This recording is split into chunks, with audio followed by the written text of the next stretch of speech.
All right, Molo Sanbonani, hello, how's it? Good evening. Welcome to what has been a long while of having been on your screens, at least in the live formats of the show. Remember, I come to you now twice a week. For now, we've parked the weekday Vuga Nazo show. You remember that show, which came to you once every day, providing you news analysis, stuff that you should be paying attention to. We're going to keep that parked for a while. And I'll explain the full rationale as to what's going on, why there's been such a long gap since you've seen me on your devices, on your screens.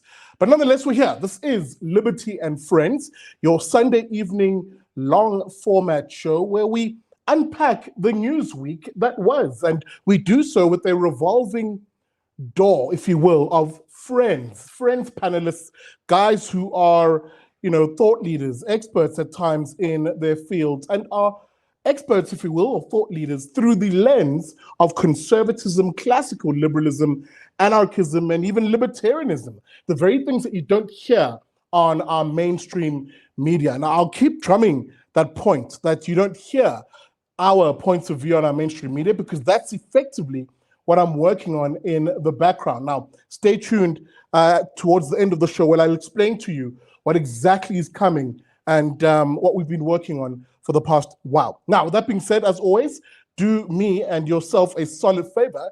If you are new to this channel, wondering who is this rather portly chap, Big Daddy Liberty, the best way to find out, of course, is to hit that like button. Do it right now, whether you're watching this broadcast on Facebook, YouTube, or on X. And of course, if it is on YouTube, subscribe to the channel. Make sure, please, that you help me grow my numbers. I might not reach my goal by the end of the year, because we are at the end of the year. But nonetheless, every single one of you who's a subscriber, you're welcome. And of course, lastly, find us on our website at bigdaddyliberty.com. Now, with that being said, enough with the jibber jabber. How about I bring on my actual friends panel for this week? That is, of course, the first chap. Someone who is, I think it's the first time I'm having him on Liberty and Friends, but he has been on the Big Daddy Liberty show, which is the Wednesday show every Wednesday at 7:30. He is, of course, one of the very senior figures at the South African Zionist Federation. I'm talking, of course, about Benji Schulman. There he is on screen. Benji, good evening. Hi, Zara, how are you doing? Very nice to be with you again. Excellent, man. Thank God. Good to see you. Very, very good to see you, actually. And another chap who's not a stranger to the show, someone perhaps who you haven't seen in a while, owing to the fact that I haven't actually done the show in a while. Not sure why I labored that point. Oh, Gideon, you bear. There he is. Gideon, good evening. Sishle and Benji, good evening as well to the viewers. It's lucky to be here again. It's been a while. I think the last time I was on your show was like in July, which what's that, 5 months? So good going. Hey man, it's been a while. To be honest. It has been a while. Good to see you. Also waiting in the lobby area is a chap who's not a stranger to this channel. We've actually had him on before. Him and let's call it a brother in our Zionist beliefs, Uklav Mashishi. That was the show we did quite a while back. You can find it in the content on my channel. But I am talking, of course, about Ubafana Modise. Now, I didn't get a chance to do a quick sound check with him before, but I know he'll be on. Let me just bring him on screen. Bafana, good evening. Hey, Big Daddy. Good evening. Good evening, guys. Good evening, my brother. Good to see you. Just a quick note, Bafana, if we can get a light in front of you so we can see you, my brother, I'll give you a little bit of time to do that. Oh, actually, perfect. There we go. Right. Good to see you, my brother. Good to see you. Yeah, man. Guys, I'm going to jump straight into it because this is not going to be a long stream. I really want to unpack two issues here. And just a reminder to my guests, please, if you're not speaking, just hit the mic, the mute button.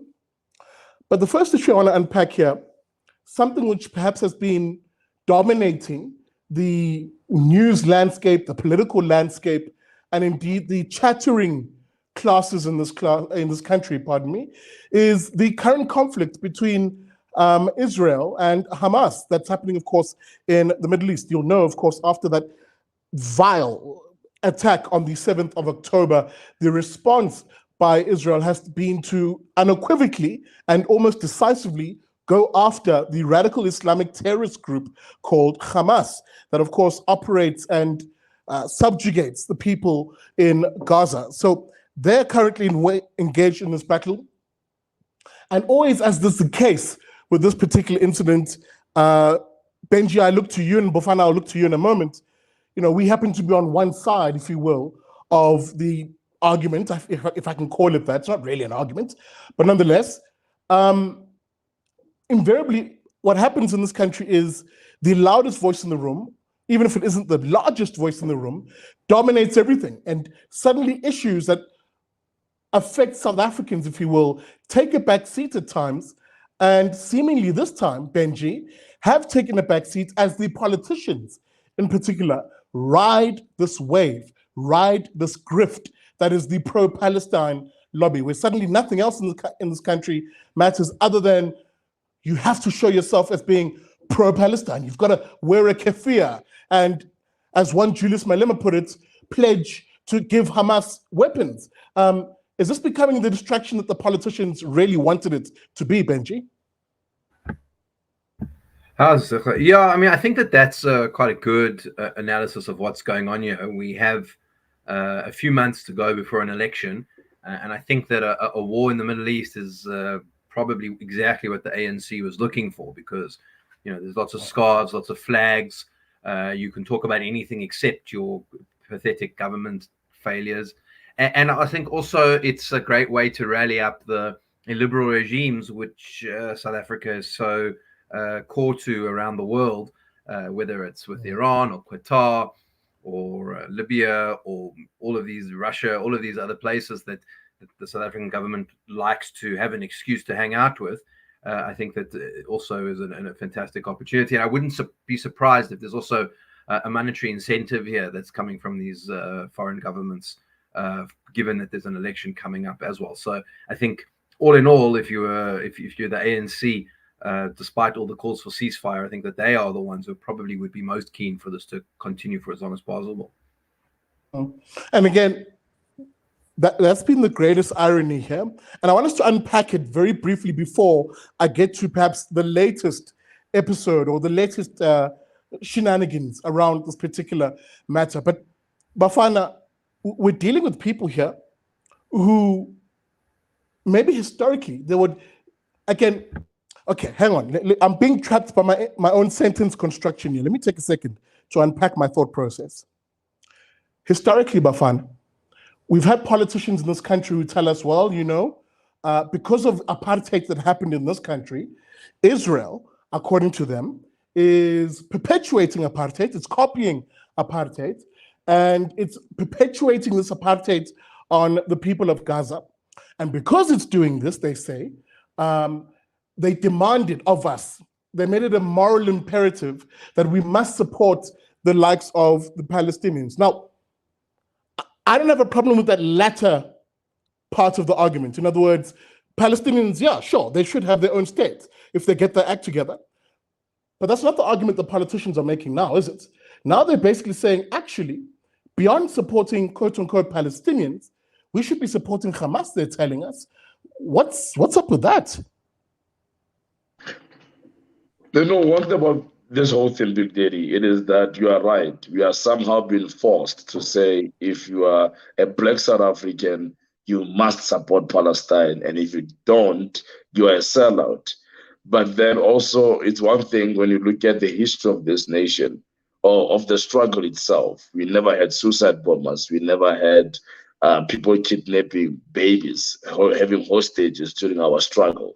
So our history has been used to kind of deceive the world or kind of mask terrorism in the Middle East, but also to push this agenda that Israel or the Jews are not indigenous to that land, equally to what we had here as the Afrikaners. Also, what I hear the most is how there's this anger towards Israel because of their relationship with the apartheid regime when they were giving them weapons. And somehow this translates to, why should you support Israel? Meanwhile, you're supporting the oppression of your own people. Sometimes it turns to a point whereby we are told that, no, but the people of Palestine are not Hamas. Not all of them are Hamas. But yet, if the ANC can meet with a terrorist organization in our land and claim not to have taken a side is truly hypocritical of them. I think the best thing to do of any party that is interested in bringing peace to the Middle East, they should be able to be engaging with people that are recognized by international world as representatives of the people of Palestine. But Hamas are not a political office or a government. They're a terrorist organization. And even there are people in Gaza, they keep on saying that Hamas is the problem. But for the ANC to come and parade them here and claim that they are the radical side of the struggle, like what Malema said, just like the SACP, just like Mkhonto, Sizwe. But there's no comparison between the two. So I'm glad that South Africans, during this war, they were asking questions and they were seeing what the truth is. Some have said our history has nothing to do with this. Who is benefiting here? Because somebody is chowing and is using it in our name. Absolutely. And I think that's the moral of the message, or the moral of the story, rather. Here, Gideon, I'm going to come to you in a second. I just wanted to do a quick housekeeping. Welcome to it. This is Liberty and Friends, the one long format show that I have on this channel. A reminder to you, if you're joining us, that you are very much a part of the show. Your comments will be flighted on the bottom of the screen. So whether you're watching this on X, YouTube, or on Facebook, please get your comments and questions in. This is Liberty and Friends. Gideon, there's a very dangerous subtext that we're now seeing develop here that almost copies other movements that have appropriated a victimhood. Remember, at the heart of how they operate, whether it's the pro-Palestine lobby or Black Lives Matter, as was the case in America, or even Antifa in America, and indeed other woke organizations and movements around the world, including here in South Africa, the central tenets that they use to override the norms, the values, the acceptable behaviors of society is to say, well, we're victims. And because we're victims, we're allowed to affect or shut down your property rights, your right to life even at times, because people have died in the face of some of these protest movements around the world. And of course, your actual civil rights. Which brings me to perhaps our current case here. You have a pro-Palestine lobby who invade a private property in this country in order to then mob a store in scenes that were reminiscent, as I said, of other social movements who've acted this way. For example, EFF, if you remember, over the shampoo debacle, a storm in a teacup event where they trashed H&M stores, in that case, pardon me, Clicks stores. In this instance, the same tactic of mobbing a store was employed by the pro-Palestine side. But don't take it from me. Watch this and see exactly what I'm talking about.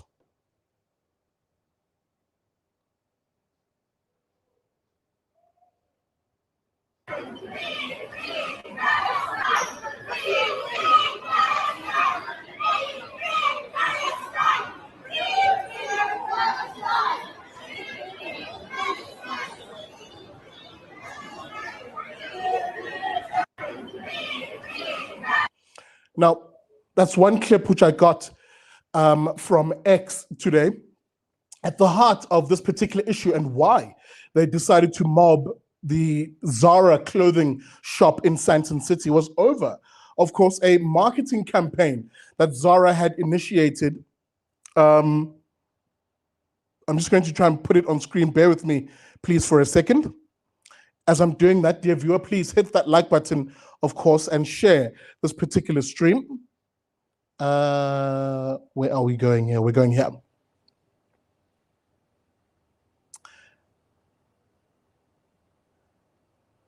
Yeah, there it is. Now, Zara, as I said, stores being mobbed by pro-Palestine supporters across the world. Why? Because Zara dared to do a advertising campaign where it basically tried to recreate or mimic the idea of a desolate studio where things weren't quite ready yet, to then contrast that with their clothing. And one of the images used in this particular instance was that of a mannequin that was shrouded in plastic, some of them shrouded in plastic and others shrouded in white cloth. Now, if you've been to any art studio or photography studio, that's literally how they drape and hide ornaments or props that they're not using. But no. According to the pro-Palestine lobby, this was Zara attacking Palestinians. How is this? Of course, let me quickly read from this BBC News, loathed as I am to do that. But nonetheless, Zara now apologizing for this particular image, saying it regrets a, quote, misunderstanding about an ad campaign criticized for using photos resembling images from the Israel-Gaza war. It has pulled remaining pictures following days of backlash on social media and complaints to the UK's advertising watchdog. Now, as I said, Zara's campaign was called The Jacket and contained a series of images in which the model was pictured against a background of cracked stones, damaged statues, and broken plasterboard. Now, this is why I said I was loath to use BBC, but nonetheless, I'm going to come to you, Gideon. But again, for me, the interesting bit here was the tactics, reminiscent, of course, of other such almost sort of woke leftist type arrangements of screw your property rights, screw your rights, we're going to invade your property and do as we please. I was about to say, the description of the background sounds awfully close to ANC managed Johannesburg. So, what made people jump to the conclusion that it's supposed to be Gaza is fascinating to me. Now, what I found incredibly interesting about this whole thing since the 7th of October, and I'm going to be a bit devil's advocate here, it doesn't require a lot of reading to come to the conclusion that the election in Gaza in 2006, which was the last time there was any sort of democratic process in that region, was effectively stolen by Hamas, because the running between Fatah, which was then the Palestinian Authority, and Hamas was tight. I think it was within a percentage point or two. I can't remember the exact details, but there was a bit of a knots being tied about it, and it resulted with Hamas actually violently ejecting the Fatah representatives from the Gaza Strip, and those that didn't leave, I think, got killed. Now, one of the main things is if you are concerned about the Palestinian people and their plight, and there is probably a lot of legitimate arguments and statements that can be made there, you can't differentiate the fact that those living in Gaza are living in effectively a one-party state, where no criticism of the regime that is in place there is probably tolerated. I'd imagine if you're a Palestinian speaking out about Hamas, your chances of waking up alive the next morning are fairly low, as these things tend to be managed. It is most certainly a terrorist organization. There's nothing else to say about Hamas. And my view on states across the world after lockdown have altered. So I'm not exactly a cheerleader for the Israeli government. But, and here's the major differentiating part for me, a lot of the protests that are supposedly pro-Palestine, I'm seeing very little that's pro-Palestinian, as in the man, woman, and child on the ground and their situation, and improving that coming from this. And I get the distinct impression that the sentiment is weaponized by people purely to express their hatred of Israel and their hatred of Jews, and that is the banner underneath which that is taking place. It's got actually, I'm even loath to call them pro-Palestinian protests, because there's very little pro-Palestinian in it for me. There's not a message that I'm getting as an outside observer that these people are going, we need to improve the lives of Palestinian people or get a political solution for them. It's more a case of, we need to bash Israel, the Israelis, and the Jews as much as possible, and this is the banner under which we're doing it. And it's exactly the same. As you mentioned previously, Black Lives Matter, a lot of these movements share that similar thing, as in an issue is latched onto, whether the legitimacy or illegitimacy of it varies, but an issue, potentially legitimate issue, is latched onto, and it is then blown up out of proportion or perverted off its original course, and it's weaponized against a specific select group of people by these people for that exact reason, and not for the benefit of anybody. So it's creepy, the fact that, you know, you go to Zara, as someone in the comments pointed out, Catholic owner of a European clothing store that did an ad campaign that was, by all description, completely innocuous. In order to, the mental gymnastics involved here are impressive. It would be gold medalist winning stuff at any official Olympic event.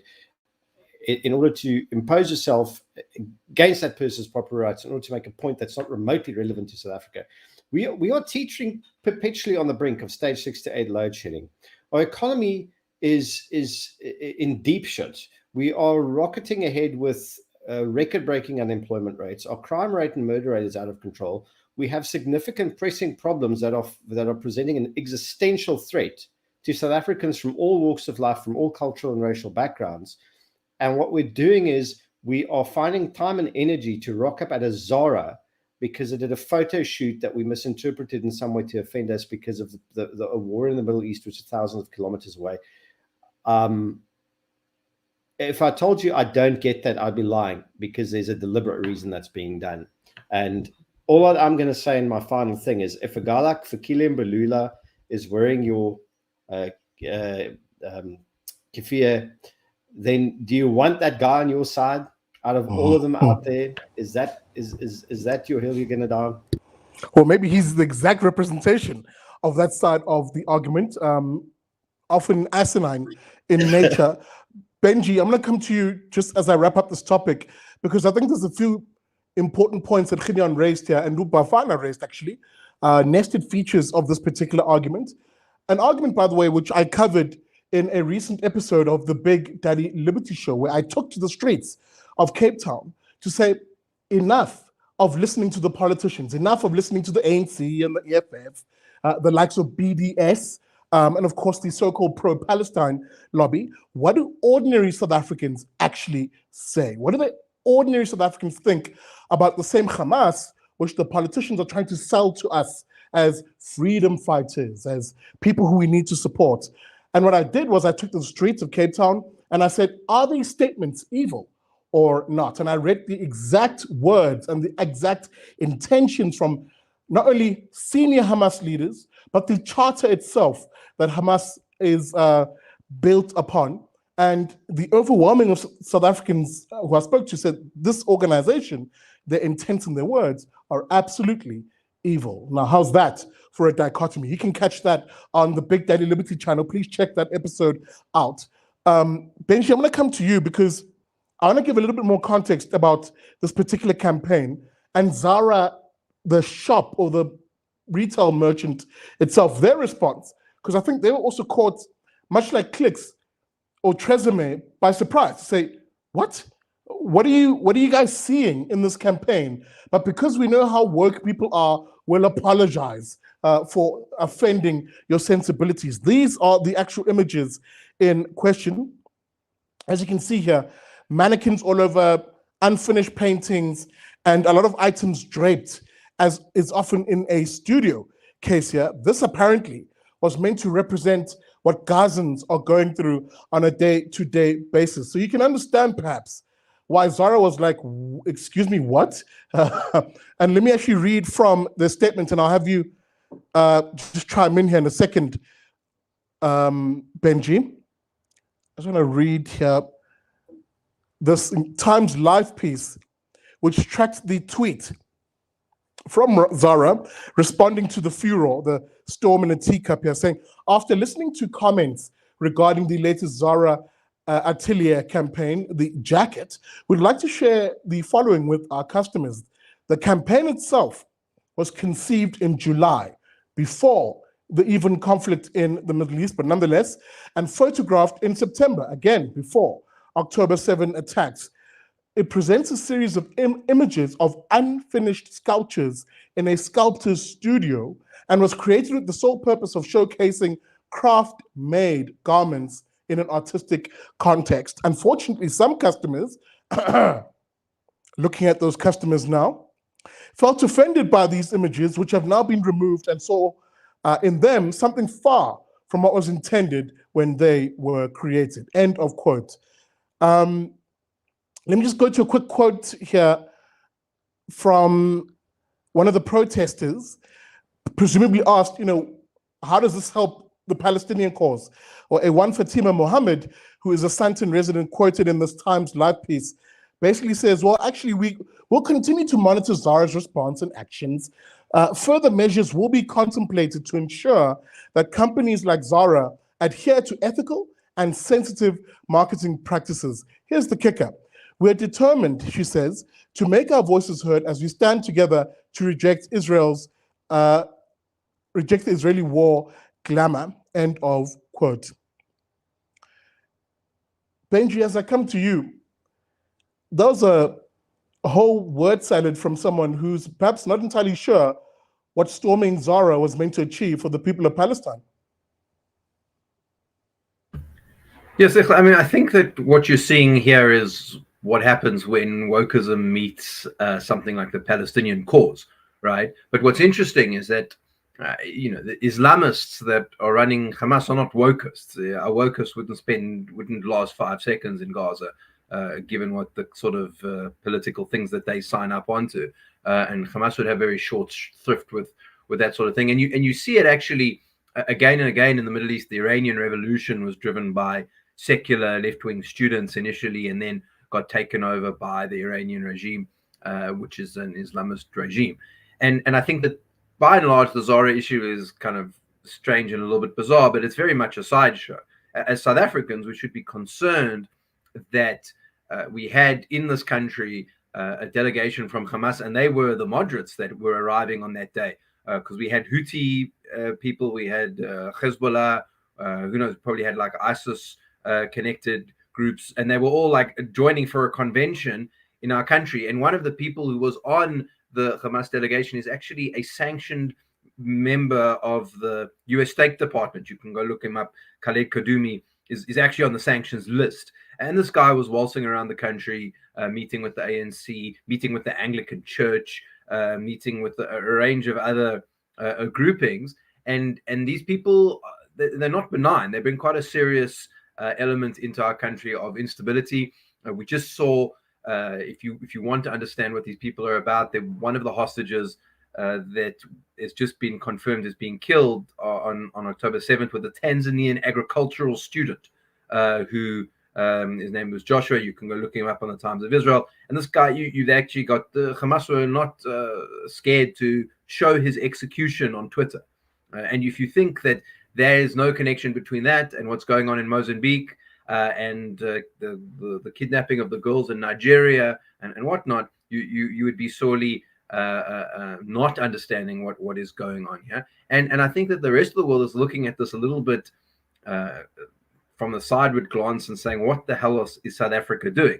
We had the ranking Senate member of the Foreign House Senate Committee, Dave Rich, I think his name was Steve Rich, tweeting at the South African government saying, guys, this is really not acceptable behavior. And these are the people in charge, for example, of AGOA, which it puts thousands of jobs on the line and millions of rands into the coffers. And the ANC is bringing these people into our country. So there's nothing positive that's coming out from having a visit from these people. I can tell you that for sure. Absolutely. And I want to come back to you, Gideon, on something in a moment. But Bafana, let's just unpack this very briefly before we move on, because I'm just keeping an eye on time. We're at the halfway mark of the show. Welcome to it. This is Liberty and Friends. I'm in conversation with Benji Shulman from the South African Zionist Federation, Bafana Modise, talk show host, and the host of his own new show. I'll let him share those details if he's ready to do that yet. And of course, Gideon Newbear, the owner of Paratus.info. Make sure you check them out on their social media and online page. Bafana, I want to come back to a issue here, which I think you raised, but I think it deserves a little bit more attention. There is a misconception in this country that Black South Africans, and indeed most South Africans, are in support of the ANC's version of who. sorry, let me take a step back. There's this misconception that because they're the loudest voice in the room, that is the likes of your ANC, the political elites, about EFF, etc., and of course the mainstream media who amplifies their voices, and the BDS types, the types that like to storm about Woolworths and Zara and say boycott this, boycott that.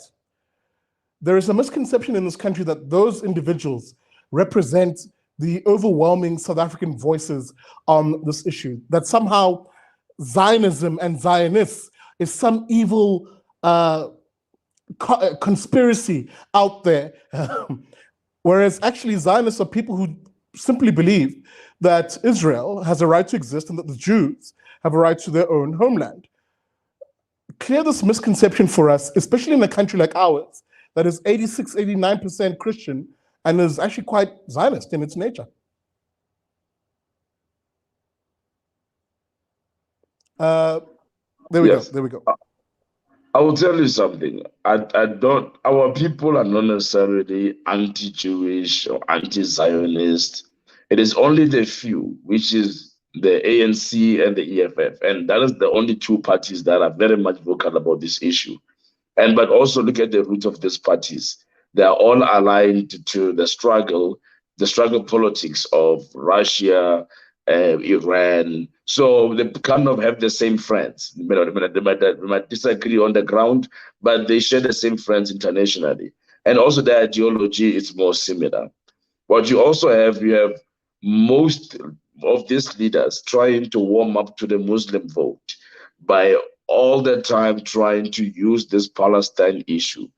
Our people on the ground have no clue who is Hamas or who is whoever. They know about the story of Israel from a biblical context. And some of them know that the Jews have always been in that land and they have history and heritage in that land. So the misconception becomes when now people like Naledi Pandor, who says South Africa has closed off, cut ties with Israel. Or you have people like your Julius Malema and others who are members of, but then we assume that because they say that, then they speak for the majority of Black people. I can tell you that when we held our event in November in support of Israel, we managed to fill up 1,000-seater church with Gauteng alone. This should demonstrate that our people are not a party to this ANC, Iranian, anti-Israel, anti-whatever agenda. What you also see with the support for Israel, the support for Palestine, it quickly turns into Jew targeting, it turns into Jew hatred, right? It's not more about Israel anymore, it's about the Jews. And then you find people going into malls. They are going to the malls not because to Santi, because they know that most of the shops there, like I remember there was a targeting of K-Way stores because of Philip Krowitz. So you realize that now it doesn't only stop with the Israel as a nation. It goes as far as Jewish individuals. One lady once said, they used to hate us as a group. Now we have a land. Now Israel is the only Jew in the land. So it's easier for them to project their hatred of Jews on the backdrop of Israel is whatever. We don't hate the Jews, we hate Israel. But let's be honest, have you seen what the UN has been saying lately around the Israel issue? The Security Council that is chaired by Iran. Like it's appalling that we expect anything different. But this shows that the enemy camp does not speak in South Africa. Our people are not party to this idea or this ANC policy against Israel. We can look at the records of how many Christians, South Africans travel to Israel each and every single year. How many of them are doing business with Israel in South Africa? This shows that there is a connection, or there is a clear appreciation of what Israel is to our people. But then obviously when you have the Pandor and ANC, the Mandla Mandelas who are using their grandfather's name to push their own things, people tend to assume that the Black people hate Israel. But our people are not even party to this issue. So I think that's a misconception. But also the other Absolutely. misconception is that the hatred of Palestine must somehow be converted towards hating Jews. And that's why I call them, you are Nazis. It's not about giving Palestinians their homeland. It's not about giving Palestinians a state. It's more about eradicating a state. It's more about genocide. And if you want me to stand, and I can't stand and support such. If I must support Palestinians, I'll support that they must have a state next to Israel, side by side. But I will not support Palestinians' claim that Israel must be destroyed, or Hamas-like organizations that have literally declared genocide on the Jewish people. That's like supporting Hitler. It doesn't make sense. And that's the real issue here. Bafana, again, you've nailed it. Insofar as the people who we're talking about here, the people who we're dealing about, are people who are very slick with their use of language. On the one hand, they'll say, oh no, they'll say, we don't hate Jews. We support the Jewish people. We just hate Zionists. And then when you tell them that actually Zionism is simply the belief that Jewish people are entitled to have their historical and eternal homeland, and that if you believe that Israel should exist, especially if you believe that there should be a two-state solution, if you believe that there should be a two-state solution, then in a sense you're Zionist, because you're also affirming the fact that Jews should have their own homeland. And that's where they sort of glitch, because you start bringing out the fact that actually their real issue is the fact that Jews having a homeland at all. But I want to come to Gideon as I wrap up this topic, because where it does touch home for me as a South African, and Bafana is right, I think for a lot of people also, this issue is a far removed one. There are much more pressing issues for South Africans here at home. You know, that poor chap who lives in a shack on a sand dune in Cape Town is not thinking about Israel and Palestine on a day-to-day basis. They're thinking about, is there bread on their table? Do they get a good education? Do they have good healthcare? Are they safe in their country? And this is where I think when you look at this topic, it comes close to home. Gideon, you have a political elite in this country, ANC, EFF, etc., who are basically cozying up not just to Hamas, but to effectively the ideology that drives Hamas. By legitimizing Hamas and Hezbollah and ISIS and other organizations, or let me be specific, so far, Hezbollah and Hamas, they're also legitimizing the underlying the radical Islamic terrorist ideology that drives it. And in a country that has poor and porous borders like ours, is that really a wise thing to be doing? So essentially, with the problem we have is actually extensive, right? And this is almost worth an hour-long topic on its own, because if we had to talk about the expansion of the South African mafia state, rather the organized criminal economy, which is massive, it's incredibly violent, it's highly diversified, it possesses great means. It's entirely defeatable, by the way. It's not immortal. It's not it's not this hugely resilient thing that can't be taken apart. But again, that's a topic for another day. When you start adding the element of where organized criminal activity, specifically in reference here to the funding models and funding tranches and funding networks, of how money is laundered, how it leaves, how it crosses borders, what it pays for, what it gets.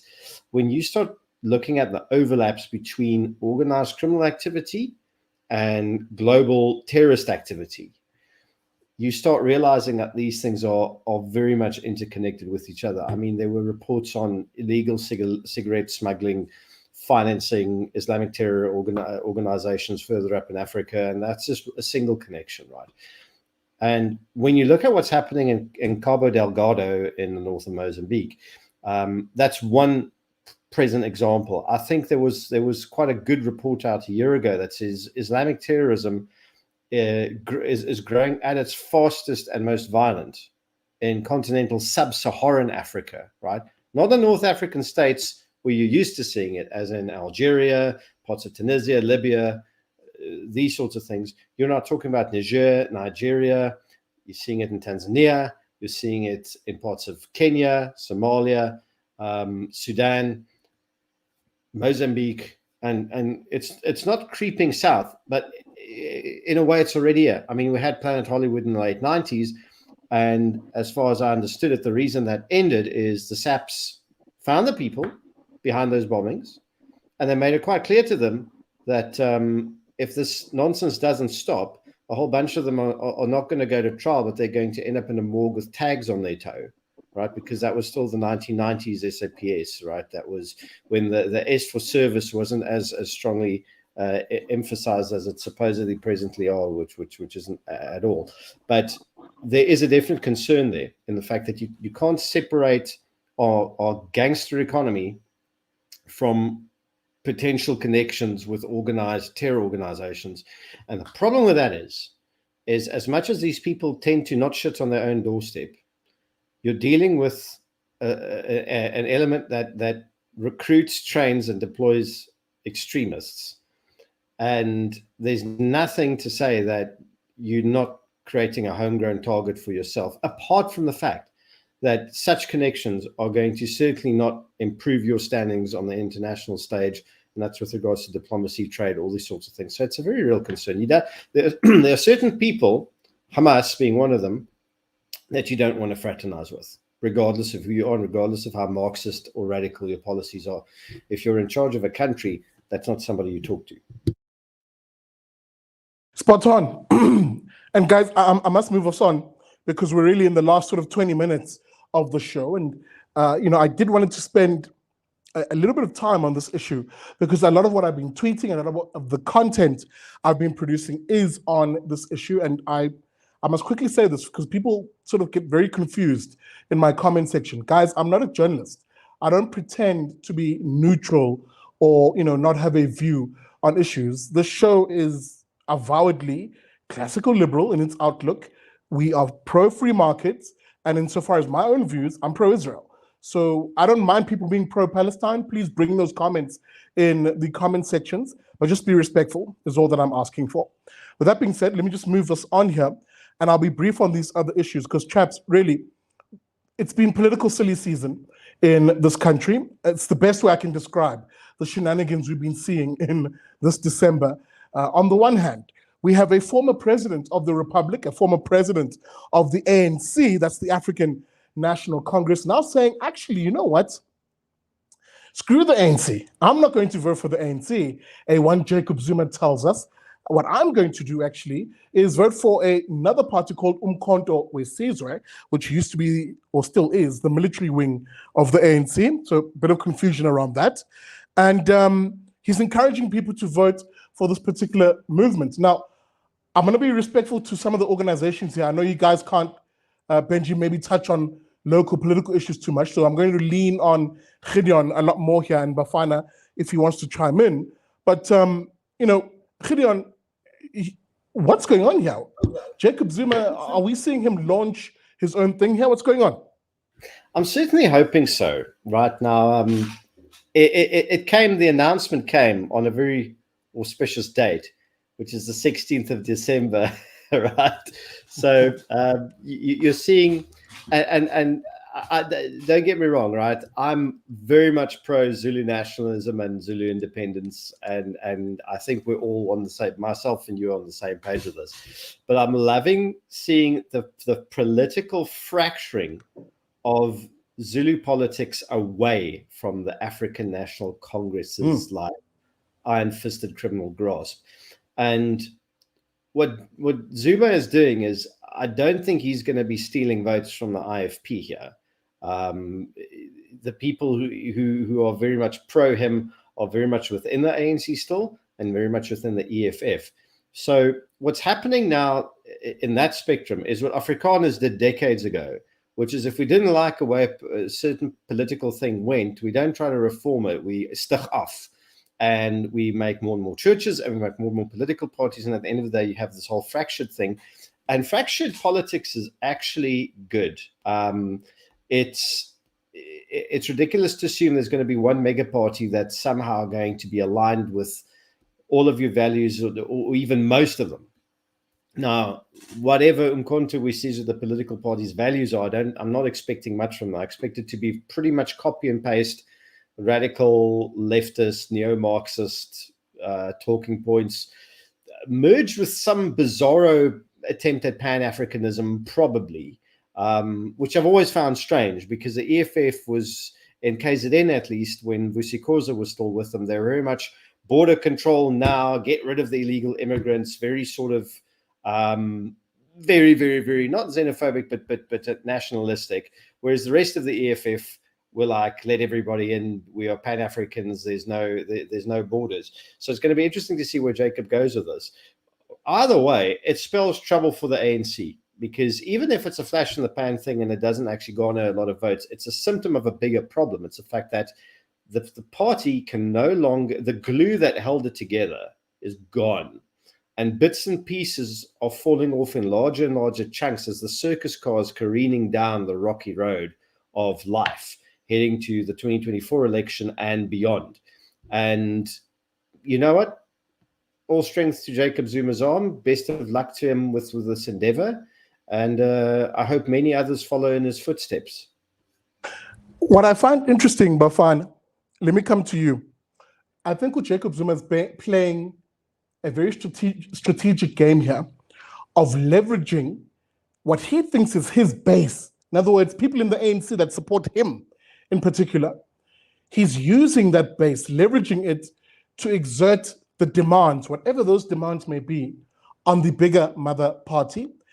He does this, Bafana, because he knows that there are two provinces in particular where the ANC needs as much support as it can bring to the polls, namely Gauteng, and to a larger extent, KwaZulu-Natal, where, as things are looking, that coalition between the IFP, DA, and other movements might very well take KZN next year after the election. So Zuma, if anything, if you're an ANC member, you would be very worried, because you're thinking, why is this man splitting our vote at this point when things are looking bad as it is? Your thoughts, Bafan?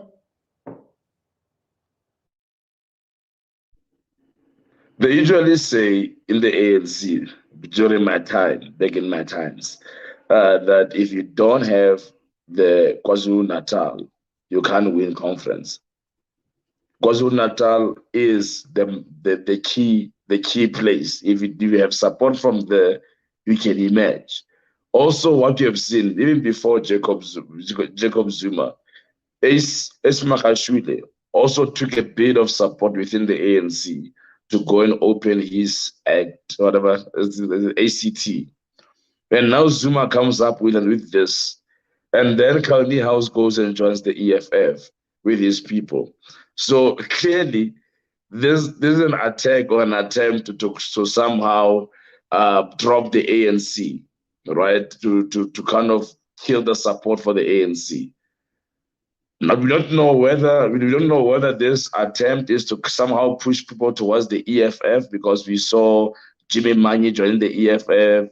All the Zuma loyalists are either in the EFF now or they have their own independent parties. So it seems like it's an attempt to somehow kind of sabotage the ANC, or maybe say that to sabotage Cyril.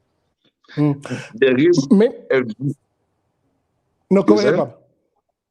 So I would say that this is more of a political grandstand. I mean, Zuma is old. I don't think he still has a strong support amongst the people in Natal, but he's old, and people don't take ANC serious anymore. So literally, when you look at membership of the ANC, it's not more than 1 million people membership-wise. So most of them, they rely on supporters. So I don't think that it will do much. Yes, it would have an impact in KwaZulu-Natal mostly, and to his loyalists across the country.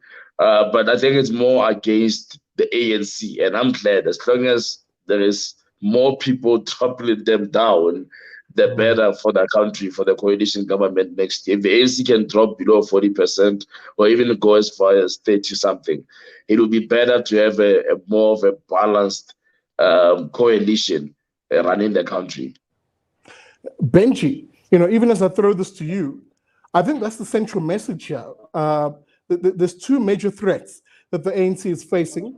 And to be honest, the likes of Zuma aren't the biggest threat it's facing. Actually, the real threat is linked to what we were discussing earlier, ironically, which is actual ANC members, actual ANC voters, and South Africans broadly are disassociating with the ANC because of what the ANC is doing. Now, we were talking in the previous context about its support for Hamas, for example, how alienating that's been for a lot of voters. But there are other things that are more closer to home, which the ANC has done, that has alienated its own voter base, and it's going to be punished for that.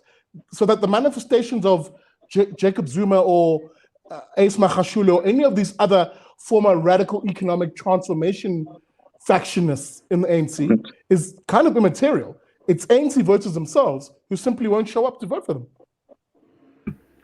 Yes, there's an old saying that says that things that start with Jews don't often end with them, and I think that's perhaps what we're seeing here, that the inability to focus properly on what is the national interest of South Africa in foreign policy, which is very clear if you're hanging out with Hamas, is then feeding into an inability to really focus on what is the national interest domestically. And I think in a place like KZN, and this is not, this is actually not my thoughts or my organization's thought, but one of the analysts said, look, this is really just an attempt by Zuma to stay out of jail.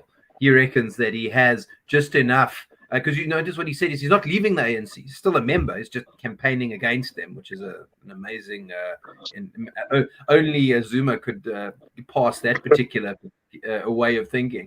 But essentially, just trying to get enough votes to threaten a coalition in KZN, and that's enough to keep him out of jail. And I think that's probably the best reading that I've seen of this particular situation, because it would be easy to dismiss him if he actually did leave the ANC and say, well, it's cold outside the ANC. But you say, oh, no, I am the ANC. I'm just voting for somebody else until Cyril goes. But what it really means is, Cyril, please don't send me to jail anymore, because I'm prepared to hang the whole of KZN around your neck, and because there's nothing to do with any kind of service delivery, as we've seen with Carl Niehaus and Jimmy Manya and co. So that would be, I think, that the most pungent reading of where he's going with this. And guys, we've run out of time.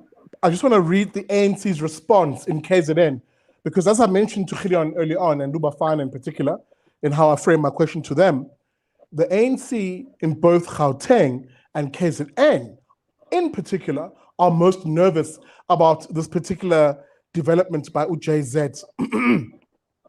Whereas the ANC nationally came out via its Secretary General, Ufigile Mbalula, to say, oh, we're going to sue this new party called Umkhonto weSizwe, because effectively Umkhonto weSizwe as a brand is an ANC brand. How dare they use it to campaign against us? However, the real issue of KZN ANC came out in their response here, which I want to read from The Independent.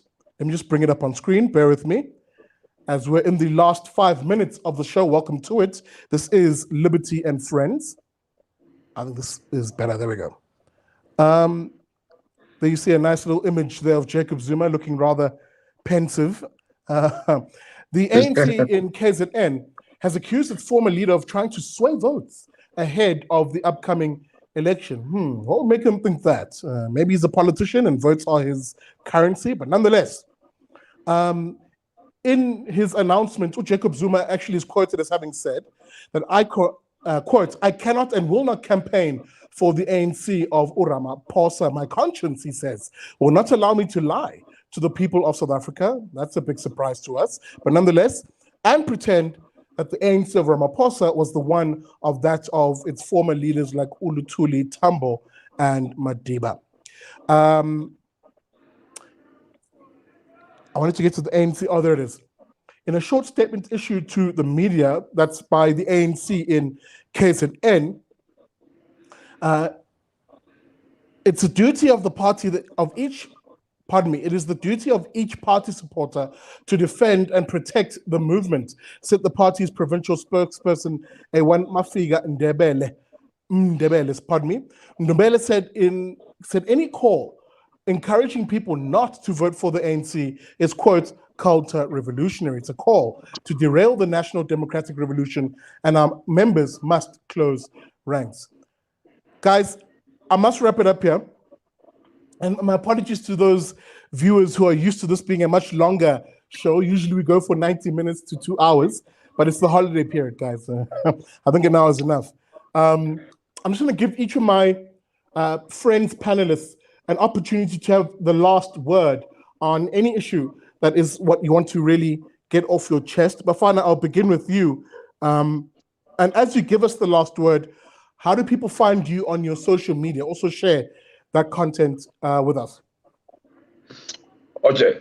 I think for most South Africans, it's time that whenever the issue of Israel is mentioned, you go out there, you make a research. Our history has been used to justify terrorism across the world.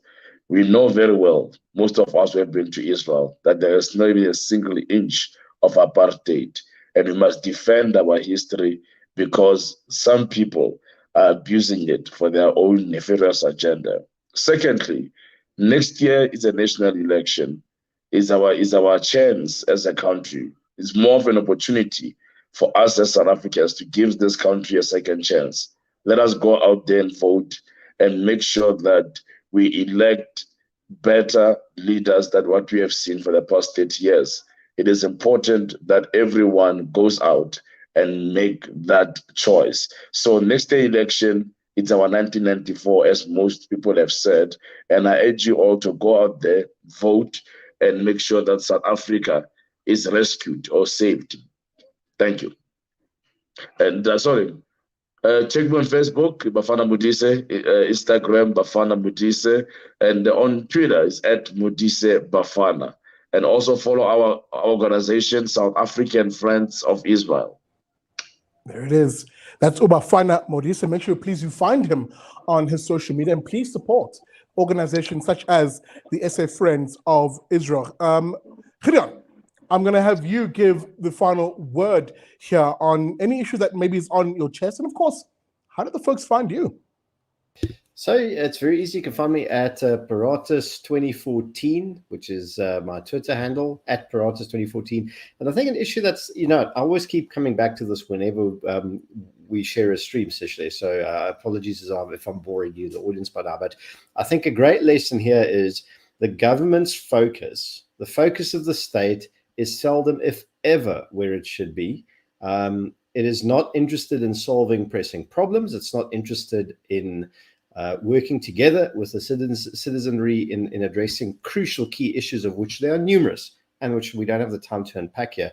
But instead, it will game the system in order to get short-term sort of attention on key emotive issues, especially where sowing division and aggression and unhappiness between people is going to benefit it. It will do that, which is a fundamentally evil thing to do.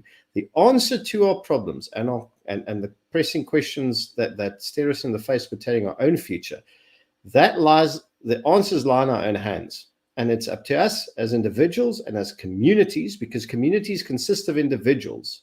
Communities can't exist without individuals, and individuals cannot exist without communities. There's a symbiosis here.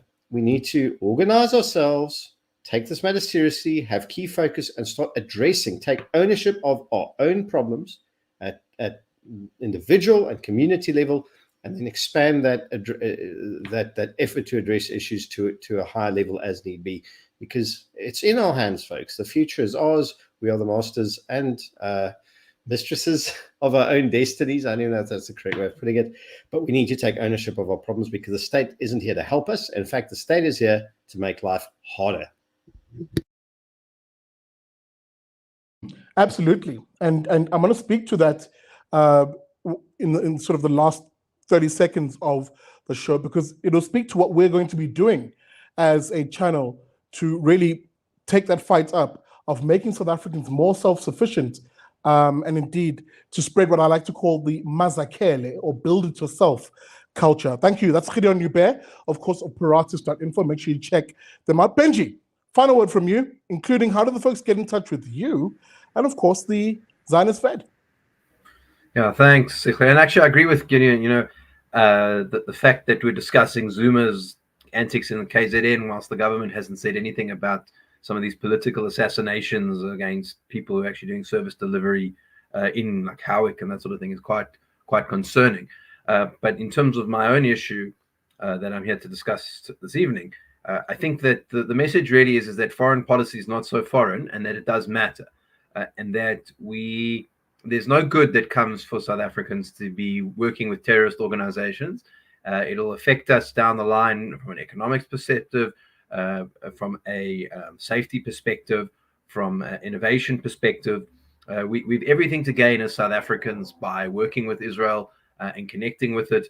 There's what I like to call the big five that Israel is a powerhouse in, which is agriculture, water, healthcare, entrepreneurship, and technology. And those are all things that can improve our society, and that I think Israeli society would be very interested in engaging with us. It's already one of our top tourist destinations, one of our top export destinations in terms of the Middle East, at least.